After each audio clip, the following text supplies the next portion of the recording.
Некои соништа се сеќаваме целиот свој живот, тие се ретки на број, иако можеме да сонуваме прилично често и во континуитет секоја вечер, меѓутоа на многу од соништата не се сеќаваме и ги забораваме веднаш штом стануваме од спиење. На што се должи тоа и како науката, особено психологијата, го објаснува овој феномен, меѓутоа ќе позборуваме и за тоа какви значења се имаат соништата според психолозите и нормално зошто од некои соништа се будиме со прилично јаки емоции, без разлика на тоа дали се позитивни или негативни, а некои соништа воопшто и не натрогнуваат, ниту не допираат на емотивен план. За сите овие теми ќе позборуваме во продолжение со професор доктор Мирослав Пандаровски, а вие останете со нас и проследете го нашиот интересен разговор. Мирослав, ви благодарам што ја прифативте поканата да бидете учесник во емисијата Мој збор. Денеска ќе зборуваме на една многу, можам да кажам, актуелна тема, затоа што во секојдневниот говор многу често ни се повторува, говориме за соновите, ги прераскажуваме соновите, дури во еден забавен и популарен контекст имаме толковници на соновите, па гледаме што некој сон значи и така натаму, меѓутоа со вас ќе поразговарам за соништата од научен аспект и од тоа како психологијата гледа, пристапува и го истражува овој феномен кој што е врзан со човечката свест, односно со човечката подсвест. Јас лично сум се сретнала со темата сонови, толкување на соништата, првото дело на Фројд, кој што онака баш студиозно, да кажам, и е посветено на соновите, каде што нели преку соновите внесува еден цел сегмент од човечкото постоење и од човечката мисла, а тоа е подсвесното. Потоа го имаме нели Јунг, неговиот ученик, исто наследник на психоаналитичката школа, кој што во психологија и религија вели дека во нарамниште на соновите многу често некои сонови и символи и символики кај луѓето се повторуваат кај неговите пациенти со кои што непосредно работел терапија и вели дека тие се имаат потекло во религијата, што создава еден домен на колективно несвесно, еве веќе го имаме и делот на колективното несвесно, и тоа се некои научни аспекти на објаснување на соновите со кои што јас сум се сретнала. Од тогаш поминало скоро век и половина, и науката некако стагнира на полето на соновите и баш бев пријатно изненадена кога дознав дека во Македонија постои научник кој што со научен метод и со научен пристап ги разработува овие теми.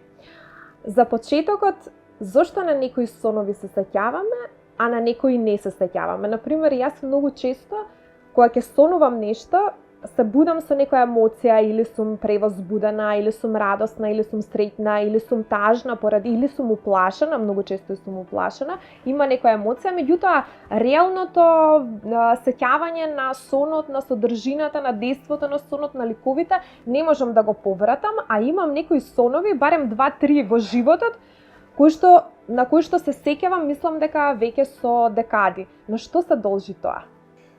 Пред се да ве поздравам и да ви заблагодарам за можноста да позборуваме за една вака интересна, научна, па богами и секојдневна реалност.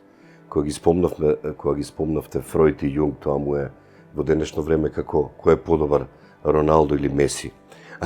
Меѓутоа, тоа грандиозно дело што го поменавте, толкување на соништата од 1901 година, всушност е темелот на целата психоаналитичка наука.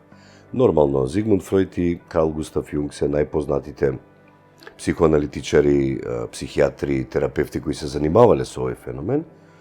Меѓутоа, за среќа, морам да ви исправам дека љубопитни читатели во областа на науката за соништата ќе се изненадат ако прочепкаат малку и видат дека денеска постојат многу понови теории за соновите, иако многу од нив можеме да кажеме дека се дериват на психоаналитичките овие теории. И интересно е да споменам дека кога јас открив каква научна мисла постои за соновите, просто бев вџашен, бидејќи исто така мислев како вас дека некаде психолошката наука околу соништата затаила. Меѓутоа, објавувајќи го својот прв труд пред скоро 10 години во International Journal of Dream Research, тоа е едно од двете светски најдобри списани, индексирани специјално за сон, што јас таму открив дека се занимаваат психолози, терапевти, научници со сите можни аспекти на сон, од духовни аспекти на сонот, спиритуални, религиозните страни, преку неврокогнитивните аспекти на сонот, невролошката наука, луцидни соништа, кошмарни соништа, се до психотераписки методи, особено областа во која јас се занимавам. Поставивте многу интригантно и тешко прашање од аспект на комплексноста на, да речам, мултидимензионалниот одговор кој мора да се даде, бидејќи е многу тешко да се каже и со научен јазик зошто некои соништа ги помниме, а некои ги забораваме. Постојат низа истражувања кои што пробале да откријат што е тоа што овозможува некои соништа полесно да се помнат. Она што можам да го кажам со сигурност е дека по откривањето на така наречената REM фаза од Освалд негде 60-тите години на брзо движење на очите, уствари неврокогнитивната наука откри едно грандиозно дело. Дека нешто чудно се случува кога луѓето сонуваат од прилика на 2-3 часа во таа повторена четврта фаза или REM фаза, Rapid Eye Movement. Што сакам да кажам за да одолувам одговорот на вашето прашање? Неврокогнитивните истражувања откриле дека електроенцефалограмот во сите други фази на сонот, значи лесен сон или поспаност популарна, среден сон и длабок сон, функционираат сосема различно од тоа како нашиот мозок функционира сега додека сме во будноста. Правилно се каже будност, а не реалност, бидејќи и сонот е реалност, нели само поинаква. Мозокот во тој момент функционира со висока амплитуда, многу споро и со мала фреквенција. Во време на REM фаза да се случува еден парадокс. Нашиот мозок и дел од организмот функционира скоро исто како кога сме будни. Што тоа значи? Тоа значи дека тоа е токму таа психолошка фаза од спиењето во која ние најчесто сонуваме, негде 80%. Сега, ако лицето се разбуди по било која причина во текот на сонувањето, во REM фазата многу поверојатно е дека ќе го запомниме сонот. Тоа е едно можно толкување. Второ, чисто психолошко толкување. Исто како во будноста, човекот едноставно има отпор да се сети на некои содржини, така? Па ги потиснува. Сега феноменот на сонот е дека тој го прави обратното, бидејќи она што е потиснато кај него излегува на површина. Меѓутоа ние треба да го протолкуваме за да дојдеме до вистинската суштинска порака. Меѓутоа и во сонот постојат дупки кои не се помнат или цели соништа, најверојатно затоа што психолошката содржина на сонот е толку многу неподнослива за цензорите на егото, на будноста, што доколку тој сон би бил запомнет, најверојатно би можело се случи некој раскол во личноста, некое преплавување од емоции. И спомнавте емоциите и тоа ви е одлична забелешка. Треба сите заинтересирани за соништата да знаете на голема вистина. Во сонот се е драматизирано и хиперболизирано. Емоциите се триплирани во сонот. Она што е страв во будноста, во сонот е хорор и терор. Тоа што е сексуално задоволство во будноста е 3 пати посилно во сонот. Да се нашалиме, затоа луѓето не сакаат да се будат од љубовни соништа, нели? Меѓутоа кога е кошмар се будиме и велиме Господе, ти благодарам што е ова само сон. Постојат и низа други причини, да речеме, постои едно истражување кое вели дека луѓето кои лесно се будат од надворешни дразби, полесно излегуваат од делта брановите на мозокот, се враќаат во алфа и тука веќе почнуваме да ги помниме работите. Често пати не помниме затоа што нашиот селф има отпор да прифати некој оттуѓен дел од нас. Да речеме агресивниот јас или неморалниот јас или не знам, некој интровертен аспект кој ние не го препознаваме. Така да, навистина тоа е една огромна област, верувајте, во која човек може да се изгуби, ама секогаш интересно пливањето во нивниот свет. Зборувавме за сеќавањето и за односот на меморијата со соновите.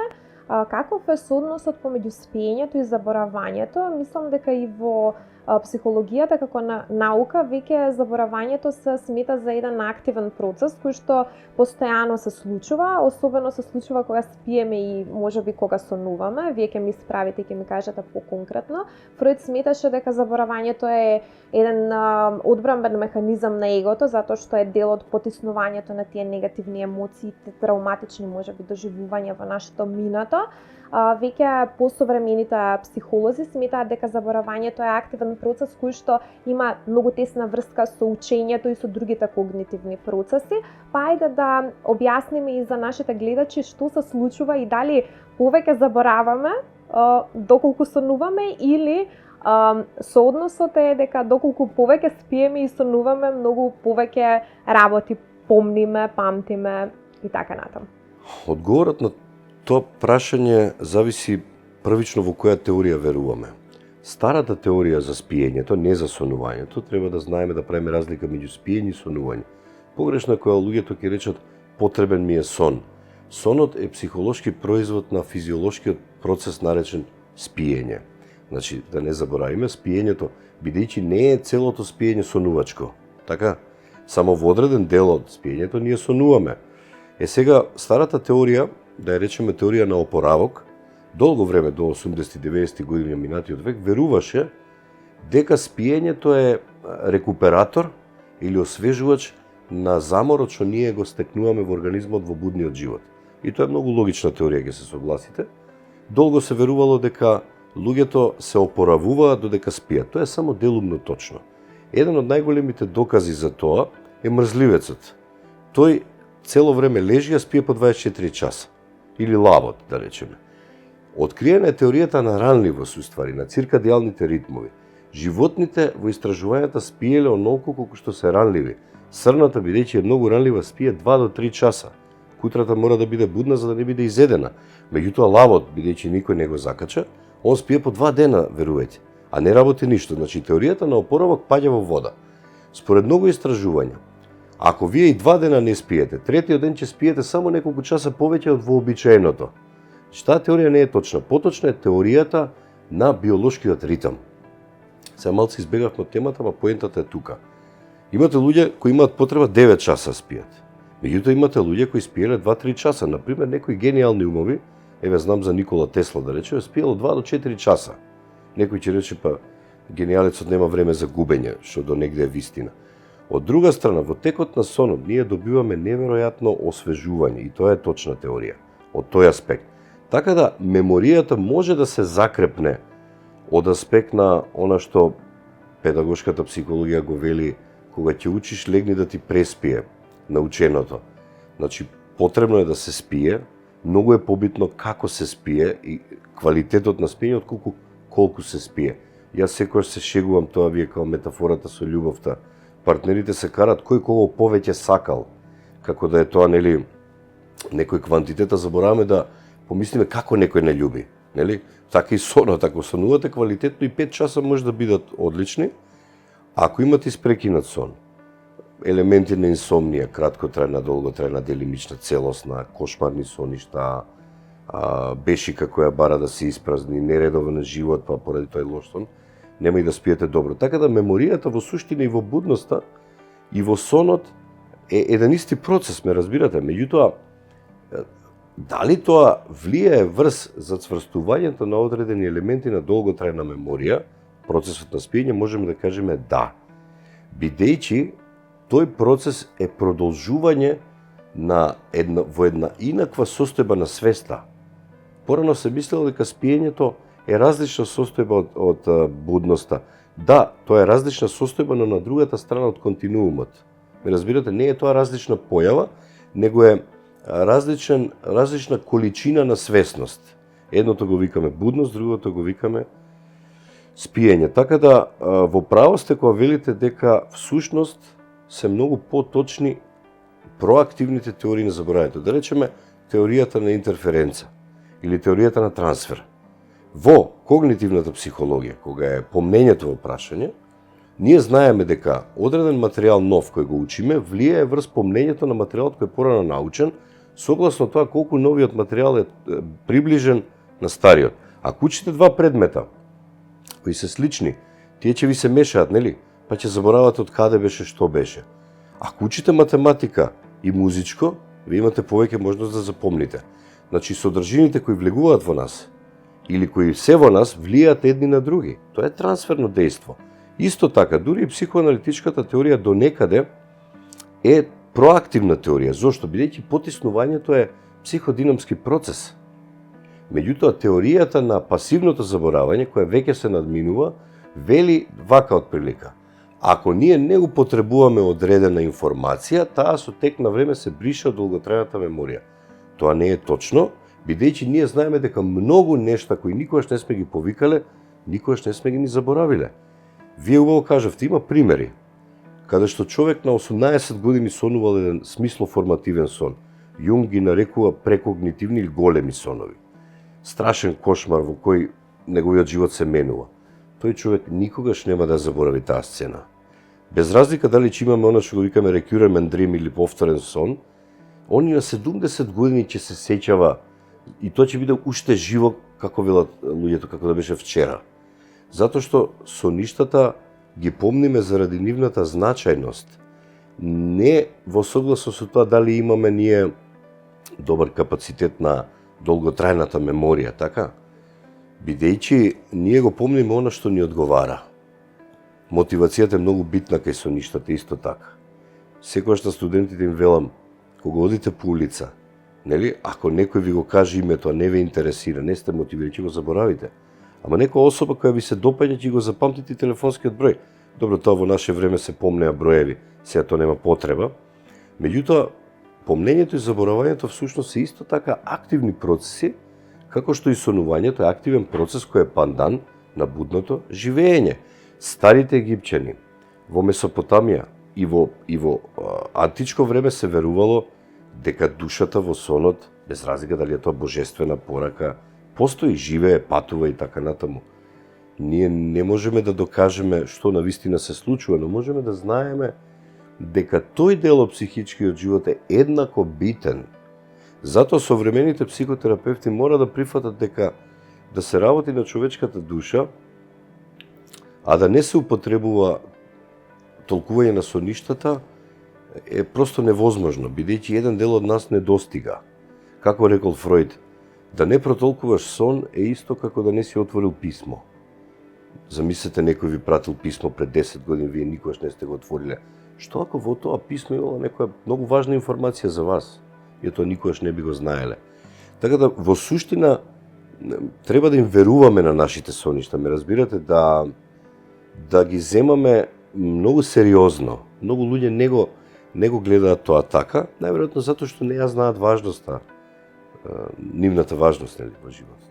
Она што исто така сум го забележала како субјект кој што сонува, е дека во некои сонови се сликите многу појасни и многу појасно може да се детектираат и личности кои што се актери во сонот, и настани, и места каде што се случува дејството, да речем, во сонот и движењето и така натаму, а некои сонови како да траат многу пократко, се испрекинати, лицата не можеме да ги детектираме и како да нема некој континуитет.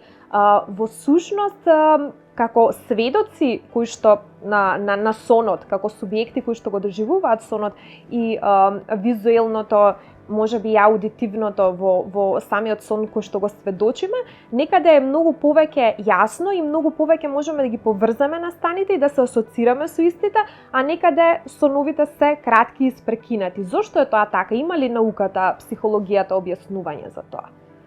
За јасното и дистинктното во сонот? Видете, ако го земеме живењето како холистички концепт на постоење во будноста, во спиењето, во физичка смисла, во емоционална, во духовна, во социјална, самото живење може да се преслика во природата на сонот.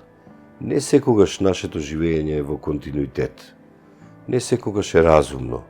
Не секогаш оди по некоја логична линија која би требало да ја следиме и по некои логички концепти на импликација ќе не одведе од точка А до точка Б.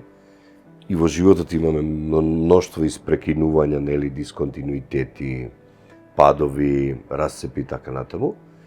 Па така и во сонот имаме навистина една цела плејада на видови на соништа кои одговараат на ова многу битно прашање, зошто некои сонови се story-like, како приказна, како бајка, а зошто некои соништа се така кратки? Еве малку ќе ви кажам еден податок, не знам дали го знаете, дури негде во психолошката наука постоела и дилема дали сонот во кој ние гледаме само една слика неподвижна може да се толкува како сон или е тоа само представа? Ако малку објасниме за гледачи дека представата е замрзната перцепција, значи нешто што некогаш сме го сведочеле, сега само го повикуваме во сеќавањето и тоа е представа. Тоа е една слика, да речеме како било која слика во оваа просторија. Некои велат да и тоа е сон, некои велат тоа не е сон, тоа е представа. Она што по мене, кратките соништа, ова е најкраткото нешто што може да го сликате, да го во главата да си го сонувате, е всушност само една слика. Јас верувам дека е тоа сон само доколку тој има некакво лично значење.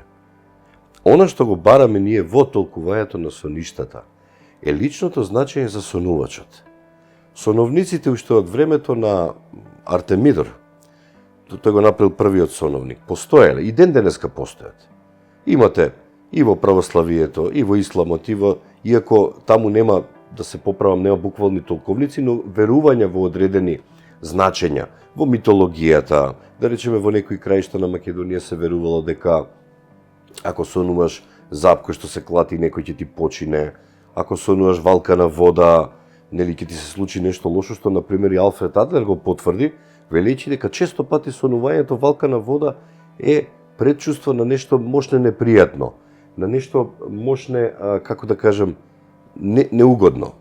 И има некоја вистина во тоа, но соновниците се надминати бидејќи тоа што завод значи за вас, за мене не значи ништо можеби. Сега, простете, ама ако вие сте биле на стоматолог ден-два пред сонот, многу е природно да сонувате зап што се клати. Меѓутоа, ако човек кој нема проблем со забите, постојано сонува зап кој што се клати, треба да помислиме што се клати во него. Неговата самодоверба, неговата агресивност, бидејќи со забите гризаме, што е битно, естетиката. Сакам да поентирам дека значењето на сонот, дали е голем или мал, не доаѓа од фактот колку тој трае. Но, нема да го избегнам одговорот. Тие континуирани соништа најчесто се луцидни. Од она што го знаеме, а за луцидните соништа можеби и најмногу истражувано, дека тие се соништа кои се дури не се прави соништа, него се приказни кои до негде ние ги контролираме. Ние можеме да се разбудиме, па да се вратиме, да продолжиме сонуваме, да го менуваме дејството. Дури имаме сон во сон, кај што ние сонуваме дека сонуваме. Нели? Тогаш луцидните соништа се повеќе како приказни, бидејќи свесниот дел од умот или од личноста многу повеќе вплеткува прсти во луцидниот сон, отколку во кошмарниот сон, например. И тие сонови кои што се пократки, бизарни и многу тешки, тие се поголем предизвик за психолошката наука. Обично, континуираните соништа многу се повеќе блиски до онаа логика што ја знаеме, а не она што Аристотел го нарекувал парадоксална логика, нели? Сега во соништата имате парадоксална логика. И многу е интересно кога некој мој клиент или пријател ќе ми рече, па знаеш како, моите соништа се бизарни и чудни. И јас се смеам и велам, сите соништа се бизарни и чудни, тоа е нивната природа. Чудноста на сонот зборува за нивната природност, бидејќи таму спациотемпоралните феномени, простор и време, не постојат. Тоа е една форма на квантна механика. Во квантна механика постои мултиверзум, холизам, постојат холограми, значи се преплетуваат истории. Вие можете да јавате коњу среден век и одеднаш да се најдете у Space Shuttle во 28 век од новата ера. Значи, во сонот тие логични премиси и здраворазумски концепции не постојат. И ние не можеме тоа да го сватиме како една глупост, како што, например, бихевиористите сметале дека се што е во црната кутија во нас, како емоција, мотивација, сон, не валја тоа, ништо не треба да гледаме. Ние треба само да гледаме однесувањето на човекот кој е мерливо. Меѓутоа, што случува во црната кутија? Когнитивистите рекле, ај малце да отвориме, да видиме што има внатре. Како ние сонуваме, што се случува? Кои синапси се поврзуваат? Кој дел од мозокот? Амигдала ли е? Хипокампус ли е? преден циркулаторен кортекс ли е, мозочно стебло, што се случува? Така да, тие соништа кои не се континуирани или се дисконтинуирани, бизарни, во суштина носат многу посилни пораки, верувајте ми. Затоа што знаеме дека една сцена може да ни го промени животот и во будноста. И тоа да биде толку реално, бидејќи емоциите, сликите се толку јасни. На луѓето понекогаш им треба, знаете и сами, половина ден за да се приберат од соништата. Во едно од претходните прашања убаво забележавте дека дури и кога не ги помниме соништата, ние знаеме дека нешто сме сонувале. Тоа е многу интересно. И можат луѓето, сонувачите, сите сме сонувачи, да приметат дека долго во будниот дел од денот ние сме под некои импресии, анксиозни, занесени, чудно се чувствуваме, уште сме вознемирени, и тоа е сето затоа што таа несвесна динамика во нас побудила некои процеси кои нешто значат, нели? И им треба време малку да се стабилизираат во нас. Вие спомнавте дека сонот представува некој јазик и тој самиот по себе носи некоја порака. Ние како субјекти кои што го сведочиме, сонувачите, или го доживуваме сонот, и тоа е исто прашање дали го произведуваме ние сонот, дали има и малку дел од интенционалното наше да го пренесеме во сонот, затоа што има некои сонови од кои што можеме свесно да се разбудиме и да ги прекинеме, некои каде што не можеме, нели, да интервенираме само пасивно, како да сме пасивни наблюдувачи на собствениот сон и само го сведочиме истиот. Многу е тоа исто важно прашање, дали можеме и во кои соништа практично можеме да интервенираме и од што зависи тоа, каква порака ни пренесува сонот, каков јазик е самиот сон, дали е тоа некој друго ниво на јазик и дали треба да пристапиме со некој друг тип, можеби природниот јазик не е многу добар и многу податлив да може да ни го преведе сонот. Можеби ќе треба да некој друг научен, универзален, вештачки јазик да како инструмент да употребиме за да можеме да го декодираме сето она што сонот ни го праќа како порака. Фактот дека нашата душа во сонувањето добива една друга форма на екзистенција, може да не одведе до вистината дека сонот пред се е визуелна приказна. Јас имам една дефиниција дека сонот е визуелна, аудитивна и емоционална приказна која понекогаш е логична, понекогаш не е логична, но е креација на нашиот ум, затоа што во најмала рака, иако свесното директно не може да ги структурира сценаријата на сонот, тоа го викаме сценарио на сонот, она што се случува, меѓутоа мечтењето, копнењето, мислите во текот на будноста и тоа како го насочуваат психичкиот апарат да повика одредени сензации и слики. Сонот во најголем дел е приказна која не е вербална. Многу помалку има вербализација во сонот, а ние користиме вербален јазик, ние користиме лексика, ние користиме граматика. Меѓутоа, таа се наоѓа во левата хемисфера на нашиот централен нервен систем, а со тоа се подразбира од имплицитниот одговор на вашето експлицитно прашање, дали можеме ние со тој говор или со тој начин на рационално функционирање да го разговетнеме сонот, најверојатно не. Или само до некаде. Бидејќи тој психолингвистички момент на когнитивно значење на сонот си постои. Меѓутоа, нас многу ни е побитно значењето на елементите во сонот, емоционалното значење. Што за мене таа слика значи? Нели? Не е битно што светот мисли дека дрвото е зелено. Ја вечерва сонував црвено дрво. Океј, што за тебе значи црвено дрво? Па сонувачот вели, па мене тоа ме асоцира на вишните од градината на мојата баба во село. И од тука се отвара цела една приказна дека усвари сонот е на враќање на едно негово безгрижно време кое сега го нема, бидејќи тој е возрастен човек кој и така натаму и така натаму. Сакам да кажам дека начинот на кој ние ги перцепираме реалностите во елементите на сонот се исклучиво лични, но ако се вратиме на фактот дека постои објективна психа или колективно несвесно, се разбира дека во нашиот сон улога играат и нашите предци, и нашата околина и социјалното живење, така? Но, повторно на крај, значењето доаѓа од мене како сонувач. Тука е демистификацијата на сонот. Значи, ние нема да му одземеме метафизиката на сонот ако го демистификуваме, така да кажам. Фриц Пелс рекол, немојте да го драматизирате сонот.